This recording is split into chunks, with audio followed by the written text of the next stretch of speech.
Question number 1 का solution तैयार हो चुका है और बहुत बेसिक से कंसेप्ट, बेसिक सी सोच, तुरंत का तुरंत आंसर निकल के आएगा। क्वेश्चन किया जाए तो वैसे तो 2 लाइन में क्वेश्चन है, बट लेकिन समझाने के लिए मैं आपको थोड़ा डिटेल कर, कोई बच्चा छोटा हो, नन्हा हो, मुन्ना हो तो वो समझ सके। कुछ तो एक ही पॉइंट से बेल के अंदर वो गिर जाती है और जब वो बेल के अंदर गिरती है, हेलो बच्चों, क्या हालचाल, ओलंपियाड चैलेंजर, क्वेश्चन नंबर 1 का सॉल्यूशन तैयार हो चुका है। तो अब आज को हम बेस करने आ रहे हैं क्वेश्चन नंबर 1 का बहुत धमाकेदार सॉल्यूशन और बहुत बेसिक से कंसेप्ट, बेसिक सी सोच, तुरंत का तुरंत आंसर निकल के आएगा।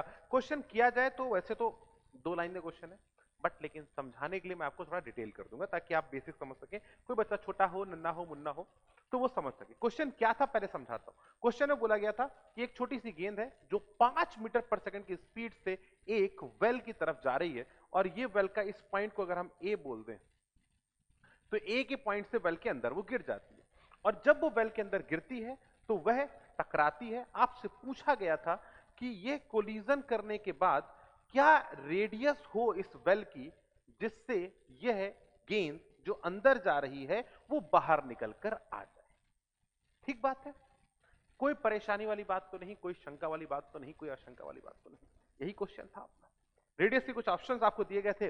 पहली क्वेश्चन, इसमें पहला कंसेप्ट जो मैंने आपको बताया था कि आपको बताया गया था कि क्या है, सारे के सारे कोलिजन इलास्टिक हैं, कोई भी कहीं पर भी कोई एनर्जी का लॉस नहीं हो रहा है।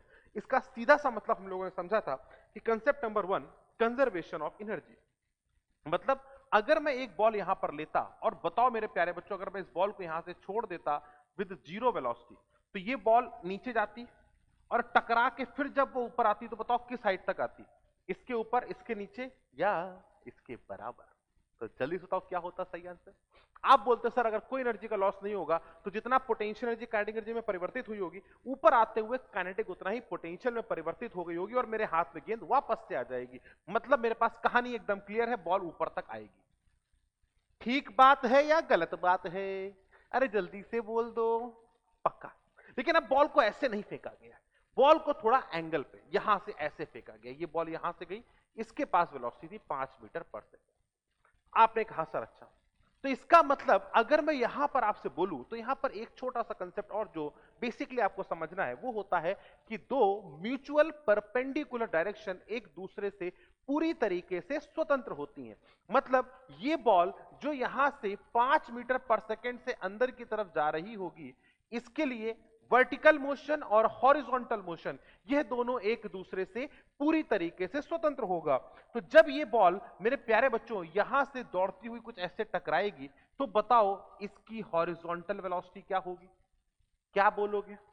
तो आप बोलोगे सर इसकी हॉरिजॉन्टल वेलोसिटी में कोई परिवर्तन नहीं आएगा, ये 5 मीटर पर सेकंड ही रहेगी। आपसे पूछेगा क्यों, तो आप बोलोगे सर क्योंकि किसी भी तरीके का हॉरिजॉन्टल दिशा में एक्सीलरेशन नहीं है। यहां पर जो भी फोर्स है वो नीचे की तरफ लग रहा है ग्रेविटी के फॉर्मेट में और हॉरिजॉन्टल दिशा में कोई एक्सीलरेशन नहीं, तो वेलोसिटी हॉरिजॉन्टल की फिक्स रहेगी।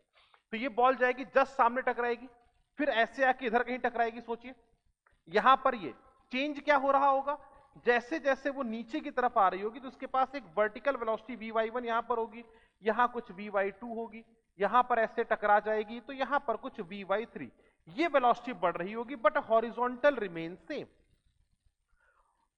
सेकेंड कंसेप्ट जो यहां पर आता है जिसको मैं बोल रहा हूं कि दो दिशाएं एक दूसरे से पूरी तरीके स्वतंत्र होती हैं, तो आपने इस बात को समझा कि हॉरिजॉन्टल की स्पीड में कोई चेंज नहीं आएगा, सिर्फ वर्टिकल की स्पीड बदल रही होगी। हॉरिजॉन्टल की डायरेक्शन जो होगी वो जरूर बदलेगी बिकॉज ऑफ द कोलिजन, लेकिन कोलिजन इलास्टिक दिए गए हैं तो जिस इस वेलोसिटी से टकराएगा उसी वेलोसिटी से वापस भी आ जाएगा। तो after the collision the velocity V will remain same. Similarly जब ये बॉल जमीन पे टकराएगी तो टकराने के बाद भी इसकी वेलोसिटी वापस से कितनी हो जाएगी? Vy3, जिससे भी टकराया होगा। खैर मैं अभी इसके अंदर बहुत बेसिक सा क्वेश्चन है तो मैं बहुत ज्यादा आपको ये नहीं कह रहा हूं कि बस G आएगी तो Vy3 की वैल्यू आप लिख सकते हैं √2G इंटू एच, जो भी एच हाइट होगी, सिंपल कंडीशन है ना, क्योंकि इनिशियल वेलोसिटी वर्टिकल में 0 थी, आप सभी ने पढ़ा है। अब आया आपने कहा सर ठीक बात है, तो हमें ये तो पहले बताओ कितने लोगों को समझ में आता है कि सर ये बॉल गई है नीचे तो ऊपर भी आएगी, समझ में आता है। अब कंडीशन है कि सर एनर्जी लॉस नहीं हुआ तो ये ऊपर तो आएगी ही आएगी, ये कंफर्म है। लेकिन जब ये ऊपर आएगी तो अब आता है तीसरा कंसेप्ट। जब ये ऊपर आएगी, जब ये ऊपर आएगी, अब अगर मैं यहां पर बात करूं तो मैं इसको थोड़ा सा जरा रफ करता हूं, जरा ध्यान से। जब ये ऊपर आएगी टकराने के बाद, तो सोचिएगा जरा, बताइएगा यहां पर ऐसे गई, ऐसे गई, ऐसे गई, ऐसे टकराई, ऐसे टकराई और ये ऊपर आ गई। अब जब ये ऊपर आई, सोचो अगर ये बॉल इस कुएं के बीच में कहीं है, एग्जाम्पल समझना, ये बॉल यहां से निकल के आई, किससे, इससे, लेकिन जब ये अपने मैक्सिमम हाइट पर थी तो ये इसके बीच में कहीं थी, क्या ये बॉल यहां से बाहर निकलेगी? तो आप बोलेंगे सर यहां आते आते इसकी वर्टिकल दिशा की वेलोसिटी जीरो, जो होगी वो हॉरिजॉन्टल।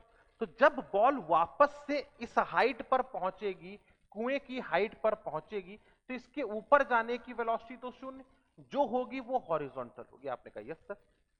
तो मैंने कहा देखो बेटा, अगर ये इस कुएं के बीच में कहीं बाहर आई तो इसके पास हॉरिजॉन्टल वेलोसिटी होगी, वापस से नीचे चली जाएगी, मतलब ये यहां पर आएगी, फिर यहां से फिर ऐसे दब जाएगी, फिर यहां चली जाएगी। लेकिन अगर, आपने कहा क्या अगर और क्या मगर, मैंने कहा देखो, अगर ये बॉल जब ऊपर आ रही हो तो बिल्कुल कोने पे, एज पे बाहर आए, तो ये बॉल यहां से बाहर फिर वापस नीचे नहीं, यहां आई तो कट से नीचे घुस जाएगी, यहां पर वेलोसिटी जीरो ही नीचे घुस, लेकिन जब यहां वेलोसिटी जीरो होगी तो ये यहां से फिर बाहर निकल के आ जाएगी। आपने कहा मतलब क्या हुआ? मैंने कहा देखो मेरे प्यारे बच्चों, जब ये बॉल, सोचिएगा बहुत ध्यान से, बिल्कुल सिंपल सी कंडीशन, जब ये बॉल यहां से ऊपर आ रही हो, जब ये बॉल यहां से ऊपर की तरफ आ रही हो, और इस बॉल की कंडीशन, अगर ये बॉल टकराने के बाद इस एज पर होगी तो एज से आगे चलती चली जाएगी इस हॉरिजॉन्टल ग्राउंड पे, लेकिन अगर यही बॉल यहां कहीं बीच में हो गई तो वापस से नीचे आ जाएगी। तो इसका मतलब यह हुआ कि जब ये बॉल ऊपर आए, कहां पर, एच हाइट पर, तो वह सरकमफेरेंस पर टकरानी चाहिए, तो वो सरकमफेरेंस पर टकरानी चाहिए। अच्छा, यहां पर मैं थोड़ा सा इसको क्लियर कर देता हूं, क्योंकि टकराएगी तो ये यहीं पे, तो सरकमफेरेंस पर टकरानी चाहिए, तो ये अगर यहां कहीं ऊपर आ गई तो यहां से नीचे भी चली जाएगी। तो मतलब कंडीशन आपने कहा कि सर देखो, अगर ये ऐसे कहीं बीच में आ गई तो बीच में कहीं पर भी जाएगी तो वापस से नीचे डिप मार देगी, लेकिन अगर ये यहां ऊपर आई तो फिर यहां पे इसके पास हॉरिजॉन्टल वेलोसिटी की भी बाहर चली जाएगी। तो आपने कहा condition for coming out, condition for coming out, बाहर आने की कंडीशन क्या हो गई?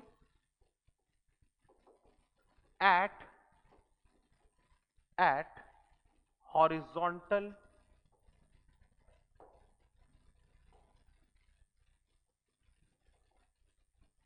plane of well, ball must be striking the, क्या, सरकमफेरेंस, किसको, किसको मेरे दोस्तों, सरकमफेरेंस को टकरा रही हो, मतलब यहां पर जब ये बॉल ऊपर निकल कर आए तो ये इस पे ऐसे टकरा रही, बीच में नहीं हो रही।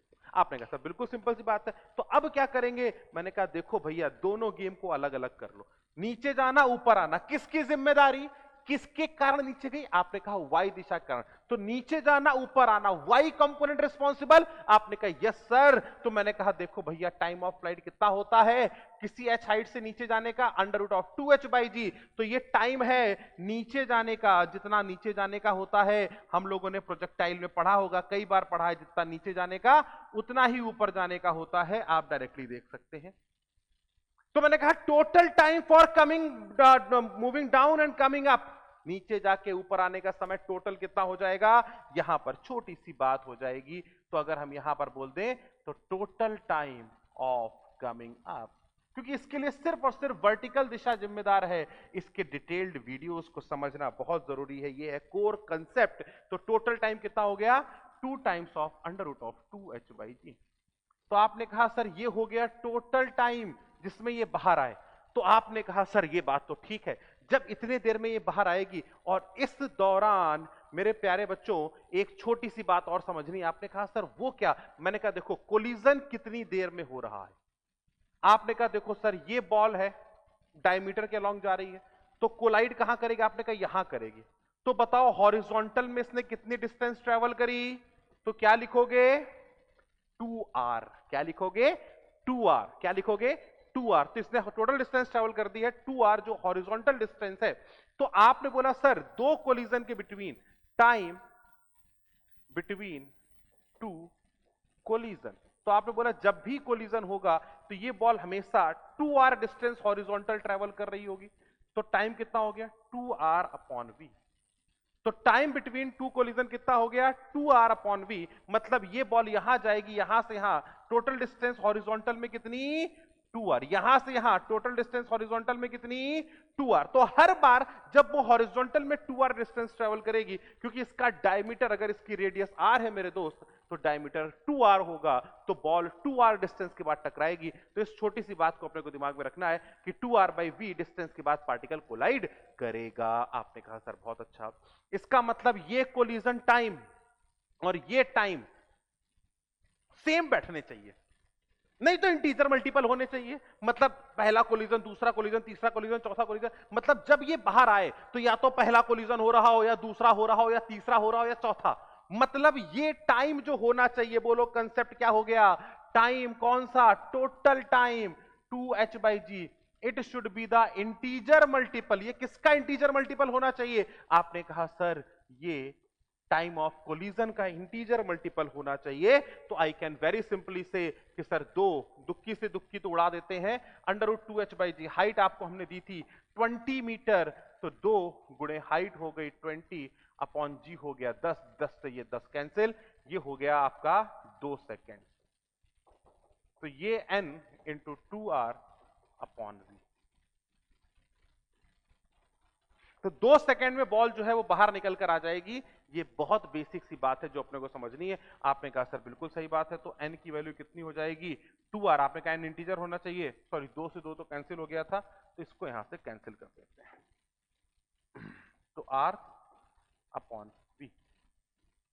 कोई दिक्कत वाली बात, आपने कहा सर कोई दिक्कत वाली बात नहीं। तो अब यहां से हम देखें तो हम बोल सकते हैं r कितना होगा, v की वैल्यू दे दी गई है 5, तो आप बोल सकते हैं 5 दूनी 10, तो 10, सॉरी यहां से अभी नहीं करते हैं, यहां पे 2 लिख देते हैं, तो आपने बोला n into r, it should be equal to 10। तो n की वैल्यू क्या हो सकती है, अगर n की वैल्यू 1 होगी तो r की वैल्यू 10 हो सकती है, अगर n की वैल्यू 2 होगी तो r की वैल्यू 5 हो जाएगी, सॉरी r की वैल्यू कितनी होगी बेटा 5 मीटर, राइट, n की वैल्यू 2 तो r की वैल्यू 5। इस तरीके से आप n की वैल्यू इंटीजर डालते जाओगे, r की वैल्यू निकालते चलोगे। तो हमारे पास जो ऑप्शन दिए थे उसमें कौन सी वैल्यू मैच करती है, आइए जरा देखते हैं। यहां पर आपके पास 10 है, 10 के बाद 5 होगा, 5 के बाद बाई 3 हो जाएगा, तो लगातार वैल्यू जो है वो डिक्रीज होती चली जाएंगी। तो वी कैन वेरी सिंपली से कि अगर मैं यहां पर रिलेशनशिप को देखना चाहूं तो बोल सकता हूं r/5 n इंटू आर, तो r बराबर 10, n बराबर 2, तो r बराबर 5, n बराबर 3, तो 10/3 हो जाएगा, मतलब 3.33, राइट। तो this will be the answer. आप इसके थ्रू इसको बहुत आसानी से कैलकुलेट कर भी सकते हैं, कोई दिक्कत। n बराबर 3 तो r बराबर हो जाएगा जाके तुम्हारा 10/3।